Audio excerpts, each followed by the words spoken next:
দেখতে চাই ভোট দিয়ে আমরা অধ্যাপক গোলাম রব্বানী স্যারকে দাঁড়িপাল্লা মার্কায় ভোট দিয়ে জয়যুক্ত করে এই মিঠাপুকুরবাসীর কিছু খিদমত করার এবং দুর্নীতি মুক্ত মিঠাপুকুর করার সুযোগ দেয় এই আশা ব্যক্ত করে আমি আমার কথা শেষ করছি।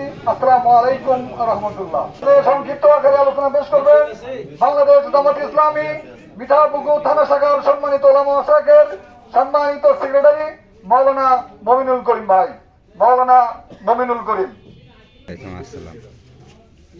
শুকরিয়া আদায় করছি আমাদের আল্লাহর দরবারে কর্মব্যস্ততার ভেতর দিয়েও নির্বাচনে এই প্রোগ্রামে আমাদের বসার তৌফিক দিয়েছেন। আল্লাহ দরবার শুকরিয়া আদায় করি আলহামদুলিল্লাহ। দরুদ ও সালাম মানবতা মহান শিক্ষক প্রিয় রাসূল মুহাম্মদ রাসূলুল্লাহ সাল্লাল্লাহু আলাইহি ওয়াসাল্লাম। সম্মানিত ভাইরা, কেমন আছেন আপনারা? আলহামদুলিল্লাহ।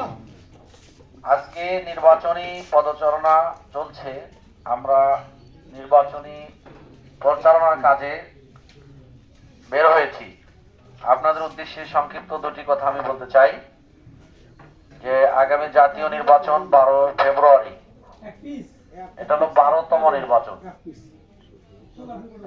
বোঝা যাচ্ছে 5 বছর পর পর